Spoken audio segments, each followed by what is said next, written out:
मेरे ननद का 14 साल का बेटा मुझे रोज आटा और घर का राशन लेकर देता था। मैं बच्चा समझकर उसे 40 रुपए दे देती थी, लेकिन एक रोज आटा लेकर वापस लौटा तो कहने लगा, अब रोज रोज 40-50 से काम नहीं चलेगा। मैंने कहा फिर, तो वह मेरा हाथ पकड़कर कमरे में ले गया। उस रात मेरे तो होश उड़ गए जब उसने कहा कि मैं कब से अपने भांजे का इंतजार कर रही थी, जो कि घर का राशन लेने गया हुआ था और अभी तक नहीं आया था।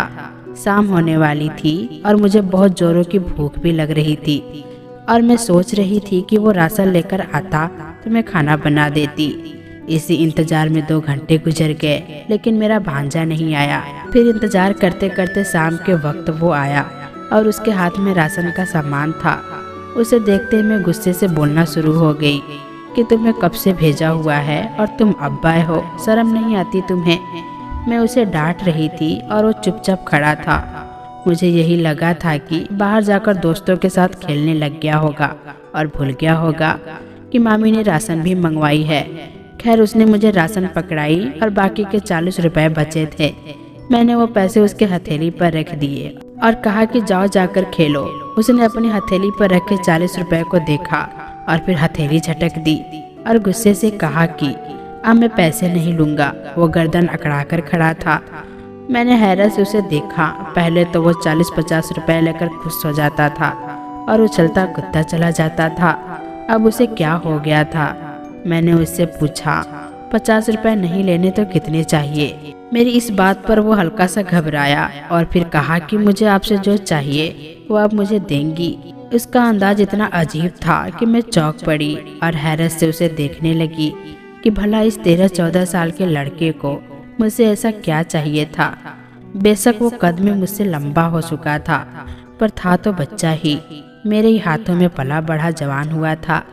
मैंने उससे कहा कि हाँ बोलो, तुम्हें क्या चाहिए? मेरी बात सुनते ही उसने आसपास देखा और फिर मेरा हाथ पकड़ करके कमरे में ले आया। पता नहीं क्यों उस वक्त अजीब लग रहा था, जैसे कुछ बुरा होने वाला था। वो कमरे में आकर भी खामोश हो गया था। उसका सिर झुका हुआ था और वो बार बार अपने लबों पर जुबान फेर रहा था। मैंने उससे कहा कि निशान जल्दी बताओ क्या बात है। मेरे दिमाग में एकदम से आया था कि यह कहीं गलत संगत में ना पड़ गया हो, पर उसने जो बात की उस बात ने मेरा दिमाग हिला दिया। मैं आँख फाड़ करके उसे देख रही थी। उसने ऐसा सोचा भी कैसे? गुस्से की वजह से मुझे अपने दिमाग की नसें फटती हुई महसूस हुई थी। मैंने हाथ घुमाकर एक जोरदार थप्पड़ उसके मुंह पर दे मारा और गुस्से से कहा कि तुम्हें शर्म नहीं आती इस तरह की बात करते हुए? अपनी उम्र देखो और अपनी हरकत देखो, दफा हो जाओ यहाँ से। वो मेरा थप्पड़ खाकर भी नहीं हिला था, बल्कि वो अपनी जगह पर डटकर खड़ा रहा। मैं उसका बाजू पकड़कर कमरे से बाहर ले आई और वो अपने बाजू छुड़वाते हुए मुझे यही कह रहा था कि मामी मेरी बात सुनो, मेरी बात को समझने की कोशिश करो। मैं अब बच्चा नहीं रहा, लेकिन मेरा दिमाग इस वक्त हिला हुआ था। मैंने उसे धक्के मारते हुए घर से निकाल दिया और शोर की आवाज़ पर मेरी बेटी सोते हुए उठकर बाहर आ गई। वो परेशानी से मुझे देख रही थी और फिर मुझे पकड़कर खींचने लगी कि माँ आप यह क्या कह रही हैं। वो अजीब नज़र से मुझे देखकर पूछने लगी। उसने कभी सोचा भी नहीं होगा कि मैं अपने भांजे के साथ ऐसा कर सकती हूँ। वो भांजा जिसे मैं अपना बेटा समझती थी, लेकिन वो नहीं जानती थी कि भांजे ने किस कदर शर्मनाक बात की थी। मेरा बस चलता तो डंडे से उसकी धुलाई करती, लेकिन बिन माँ का बच्चा था यह सोचकर मैंने उसे बख्श दिया। माँ आप पागल हो गई हैं क्या? जैसे मैंने अपने भांजे को बाहर निकालकर दरवाजा बंद किया, मेरी बेटी चिल्ला उठी। हाँ हाँ मैं पागल हो गई हूँ। मैंने झटके से उसे अपना बाजू छुड़वाया और गुस्से से कहा तुम दफा हो जाओ यहाँ से, सारी मुसीबत की जड़ तुम ही हो। मैंने एक थप्पड़ अपनी बेटी को मार दिया। वो हैरान परेशान से मुझे देखने लगी। मैंने भी उसे गुस्से में आकर खूब खरी खोटी सुना दी थी। तलाक लेकर मेरे सर पर बैठ गई हो, अपने घर बसा नहीं सकी, यहाँ मुझे इम्तिहान में डाली हुई हो। मैं गुस्से से बड़बड़ा रही थी, जबकि मेरी बेटी हैरानगी से मेरी तरफ देख रही थी। उसकी आंखों में आंसू आ चुके थे, पर मैं इस कदर गुस्से में थी उसकी तरफ ध्यान ही नहीं दिया। वो कुछ देर तो खड़ी रोती रही, फिर भागकर कमरे में चली गई। जाते ही कुंडी लगा ली। मैं थक हार कर चारपाई पर बैठ गई। मेरा दिमाग बुरी तरह से खराब हुआ था और अभी तक समझ में नहीं आया था कि क्या हुआ है मुझे, लेकिन मैं इतना जरूर जान गई थी कि 14 साल का भांजा अब बच्चा नहीं रहा और मेरी बेटी, हाँ वो हर बुराई की जड़ थी। मेरी छोटी ननद विधवा होकर मेरे घर हमेशा हमेशा के लिए आ गई थी। ननद और पति की आपस में न बनने की वजह से हमारे घर अलग अलग थे और हम महीनों में कभी कभी मिलते थे। शादी के 6 महीने बाद ही मेरे घर बेटी पैदा हुई थी, जबकि मेरी ननद के पास कोई बच्चा नहीं था। लेकिन उसके शादी के 8 साल बाद बेटा पैदा हुआ था। उसके बेटा पैदा होते ही मेरे नंदोई का कार एक्सीडेंट में देहांत हो गया था और ननद हमारे पास अलग घर में रहती थी। और फिर वक्त ऐसे ही गुजरता गया। कुछ समय बाद मेरी ननद बीमार रहने लगी थी। मेरी बेटी बहुत खूबसूरत थी। स्कूल के दिनों से ही उसके लिए रिश्ते आने शुरू हो गए थे और जैसे वो 17 साल की हुई मैंने उसकी शादी कर दी। लेकिन बदकिस्मती से मेरी बेटी माँ नहीं बन पाई। उसका हर जगह से इलाज करवाया और फिर मेरे दामाद ने उसे तलाक दे दिया और फिर कहा कि यह तो बांझ है, उसको अपने पास ही संभाल कर रखो। जिस दिन मेरी बेटी का तलाक हुआ उस दिन मेरी ननद भी मर गई। मुझ पर तो जैसे गमों के पहाड़ टूट पड़े थे। बेटी और ननद दोनों का गम बहुत बड़ा था। ननद के मौत के बाद मेरा पति का दिल थोड़ा नरम पड़ गया और भांजा आने जाने लगा। अब मैं उसे अपना बेटा ही समझती थी। वो खाना भी हमारे घर ही खाता था, बाहर का सारा काम वही करता था। वो अपने घर पर सिर्फ सोने के लिए ही जाता था। उसका वहाँ दिल नहीं लगता था। माँ की याद उसे सोने नहीं देती थी। पिछले 6 साल से निशान हमारे घर पर आ जा रहा था। मेरे लिए वो मेरे सगे बेटे जैसा था। इस दौरान मेरी बेटी के काफी रिश्ते आए, पर सभी बांस का धब्बा सुनकर भाग जाते। अब अगर कोई रिश्ता आता तो किसी उम्र दराज आदमी का, जिसके 2-3 बच्चे होते। मेरी बेटी अब इतनी भी गई गुजरी नहीं थी कि वो किसी की नौकरानी बन जाती। 22 साल उम्र थी उसकी और खूबसूरत तो अब वो पहले से भी ज्यादा थी। मैं उसके रिश्ते को लेकर बहुत परेशान थी, पर आज निशान ने जो बात की उससे तो मेरा दिल ही दहल गया था। दरअसल उसने मुझे कमरे में ले जाकर यह कहा था कि मामी अपनी बेटी की शादी मुझसे कर दो। मैं यह बच्चा नहीं रहा और उसकी इस बात ने मुझे हिला कर रख दिया था। वो वाकई बच्चा नहीं रहा था। न जाने कब उसने मेरे बेटी को इस नज़र से देखना शुरू किया था, मुझे तो पता ही नहीं चला। मेरी बेटी तो उसे अपना भाई ही समझती थी। अब मैं उसे घर से धक्के देकर निकाल चुकी थी और अब मुझे लगता था अब वो कभी पलट कर यहाँ नहीं आने वाला था।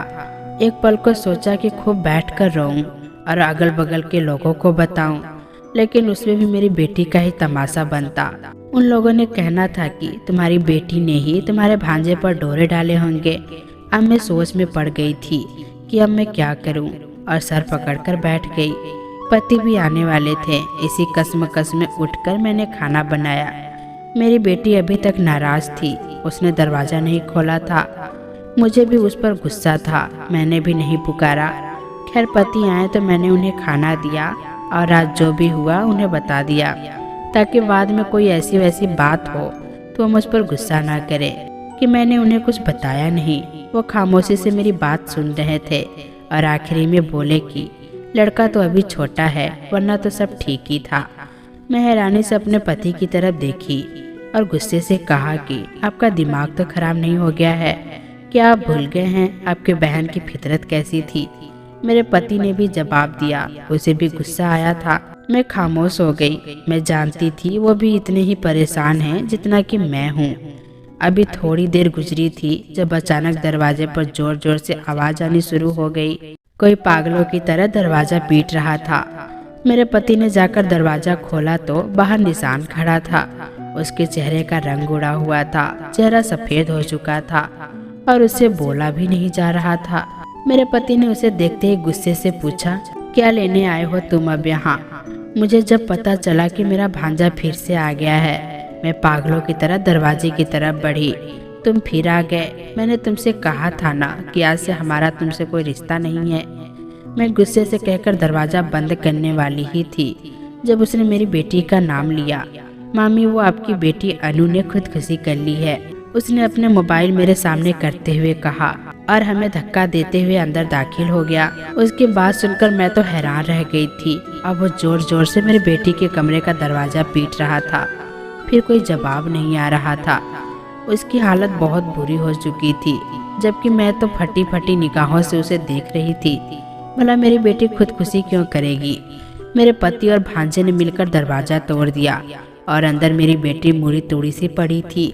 उसके मुंह से झाग निकल रहे थे। मेरे पति चीखते हुए उसकी तरफ बढ़े और फिर उसे उठकर बाहर की तरफ लेकर भागे थे, जबकि मैं दरवाजे में ही गिर गई। ये तुमने क्या कर लिया मेरी बच्ची। मेरे अंदर ममता का एहसास जागा था। क्यों किया तुमने ऐसा। मैं अब रो रो कर चीखें मार रही थी। वो दोनों उसको लेकर जा चुके थे और मैं खाली हाथ बैठी रह गई थी। थोड़ी ही देर में मोहल्ले की औरतें इकट्ठी हो गईं। अजीब अजीब सी बातें फैल चुकी थी। मेरा तो खौफ से दिल बैठा जा रहा था। अगर मेरी बेटी को कुछ हो गया तो। नहीं नहीं, ऐसा नहीं हो सकता। मैं रो रही थी और न जाने कब तक रोती रही।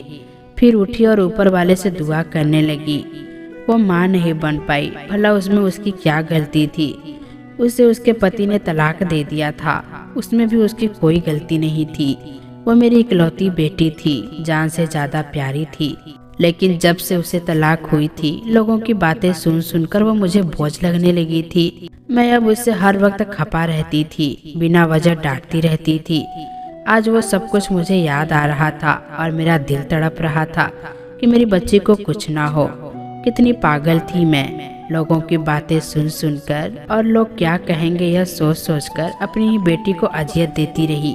और आज तो मैंने हद ही कर दी थी, तभी उसने इतना बड़ा कदम उठाया था, वरना तो बड़ी सब्र और शुक्र करने वाली थी। सुबह तक मैं दुआएं ही मांगती रही। फिर सुबह के बाद मेरे पति मुझे लेने आए। उन्होंने मुझे कुछ नहीं बताया और मैं धड़कते दिल के साथ अस्पताल आ गई। मेरी बेटी अब खतरे से बाहर थी, उसे होश नहीं आया था।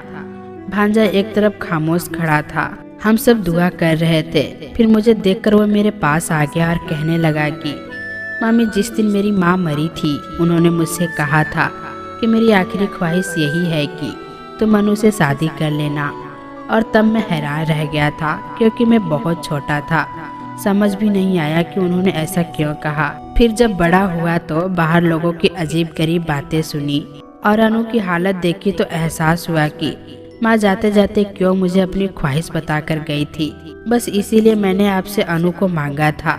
उसकी आंखें भर आई थी और मैं भी रो पड़ी थी। मुझे पता नहीं था मेरी ननद की आखिरी ख्वाहिश थी। मेरी ननद ने बहुत कुछ सहा था और वो नहीं चाहती थी कि मेरी बेटी भी वो सब सहे। निशान ने मुझे बताया कि अनु ने उसे मैसेज भी किया था, लेकिन वो मैसेज कुछ देर में देखा था। उसने कहा था कि वो अपनी जिंदगी से तंग आ चुकी है। अपनी माँ की आंखों में खुद के लिए नफरत नहीं देख सकती। मर गई तो सब मुझे माफ कर देंगे और बच गई तो समझ जाना कि ऊपर वाले ने मेरा नसीब तुम्हारे साथ लिखा है। अपनी बेटी के अल्फाज पर मैं तड़प उठी थी। मैंने पति और भांजे से माफी मांगी। मेरी बेटी को शाम में होश आया तो उसे सीने से लिपटकर मैं खूब रोई थी और अपने किए की माफी भी मांगी थी। बेटियां तो मोहब्बत करने के लिए होती हैं। अगर इन हालात में माँ बाप उनके साथ छोड़ देंगे तो उन्हें कौन सहारा देगा। मैं अब यह समझ चुकी थी कि मेरी ननद की आखिरी ख्वाहिश थी और उन दोनों के लिए दिल से दुआ की थी कि ऊपर वाला उनके आने वाले जिंदगी को खुशबूदार बनाए और किसी को भी वो दिन ना दिखाए जो मैंने अपने बेवकूफ़ी से देखा था। तो दोस्तों, कैसी लगी ये कहानी कमेंट बॉक्स में ज़रूर बताइएगा। फिर मिलेंगे दोस्तों अगली वीडियो के साथ। तब तक के लिए अपना ख्याल रखना।